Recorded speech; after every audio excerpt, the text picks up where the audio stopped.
कुछ अहम बातचीत, कुछ बड़े सवाल। विकसित यूपी बैठक झांसी जल्द आ रहा है। आज मन इतना व्यथित है कि हम बिना स्नान किए इस संकल्प को यहाँ की रेत में अधूरा छोड़कर यहाँ से विदा ले रहे हैं। प्रयागराज में मौनी अमावस्या के स्नान से शुरू हुए विवाद ने आज उस वक्त एक नया मोड़ ले लिया जब शंकराचार्य अभिमुक्तेश्वरानंद सरस्वती ने माघ मेले से बिना स्नान किए ही वापस लौट जाने का ऐलान कर दिया। अभिमुक्तेश्वरानंद ने माघ मेले से काशी वापस लौटने की बात कही है। उन्होंने प्रयागराज में एक प्रेस कॉन्फ्रेंस की जिसमें उन्होंने ये बड़ा ऐलान किया है। इसके बाद वो माघ मेला छोड़कर वहां से निकल जाने वाले हैं। मौनी अमावस्या पर प्रशासन के साथ टकराव होने के चलते वो स्नान नहीं कर पाए थे और इसके बाद से वो बीते 18 जनवरी से शिविर के बाहर बैठकर धरना देकर अपना विरोध जता रहे थे। लेकिन माघ मेला अपनी समाप्ति की तरफ है और इसके साथ ही शंकराचार्य ने वहां से प्रस्थान करने की बात कह दी है। शंकराचार्य ने जाने से पहले अपनी प्रेस कॉन्फ्रेंस में बड़ी बातें कही हैं।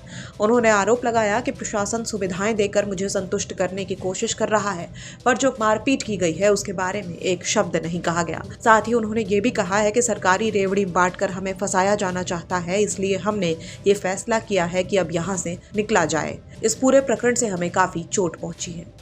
आज यहाँ से एक ऐसी रिक्तता और भारी मन लेकर लौटना पड़ रहा है जिसकी हमने कभी कल्पना नहीं की थी।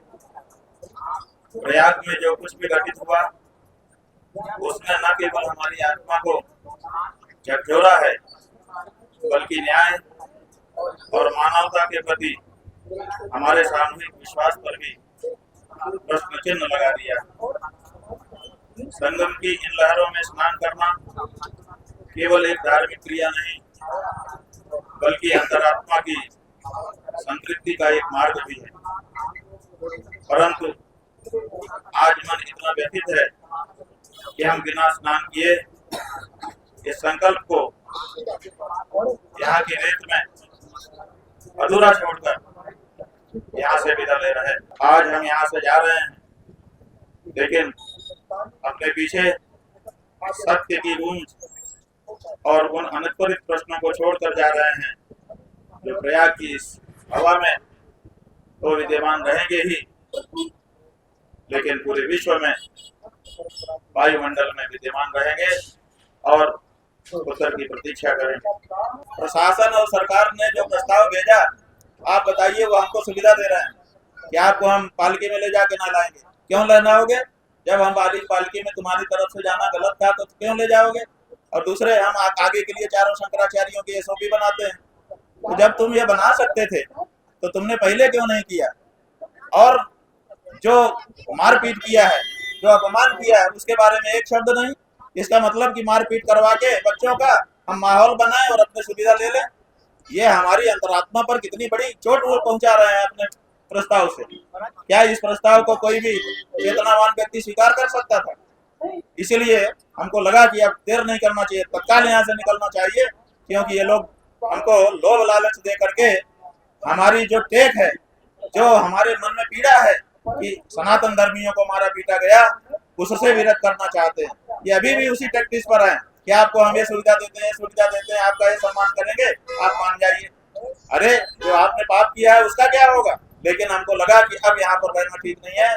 इनकी नीयत अभी भी पछतावे की नहीं है, इनकी नीयत अभी भी अपने अपराध को स्वीकार करने की नहीं है। अभी भी ये अपनी अकड़ पे ही रहना चाहते हैं। केवल सरकारी रेवड़ी बांट करके ये हमको अपने जाल में फंसाना चाहते हैं और इसीलिए हमने निर्णय लिया कि अब हम यहाँ से निकल जाएं। तो आज यानी 11वें दिन शंकराचार्य ने अपने धरने को समाप्त कर लिया है। प्रशासन पर वो जमकर भड़के हैं। बता दें कि प्रयागराज में स्वामी अभिमुक्तेश्वरानंद सरस्वती मौनी अमावस्या से अपने शिविर के बाहर हैं। स्वामी अभिमुक्तेश्वरानंद की जिद थी कि जिन अफसरों ने उनके शिष्यों के साथ मारपीट की और उनको संगम में स्नान के लिए रोका, उन पर कार्रवाई हो, सरकार माफी मांगे। ये पूरा बवाल मौनी अमावस्या के दौरान शुरू हुआ था जब ज्योतिष पीठ के शंकराचार्य अभिमुक्तेश्वरानंद सरस्वती और प्रशासन के बीच स्नान को लेकर झड़प हुई थी। इसके बाद से शंकराचार्य शंकराचार्य धरनारत थे और उनका कहना था कि जब तक उन्हें ससम्मान संगम में स्नान नहीं कराया जाता तब तक वो वहां धरने से नहीं उठेंगे। इस दौरान शंकराचार्य की तबीयत बिगड़ने की बात भी सामने आई और उसके बाद उनके शिविर के बाहर कुछ लोगों ने हंगामा भी किया, जिसके चलते ये पूरा मामला और ज्यादा संवेदनशील हो गया था। हालांकि अब शंकराचार्य ने बिना स्नान किए वापस जाने का फैसला लिया है और उसके बाद प्रशासन या सरकार की तरफ से क्या रिएक्शन सामने आता है, ये देखने वाली बात होगी। प्रयागराज से पंकज श्रीवास्तव की रिपोर्ट, यूपी तक।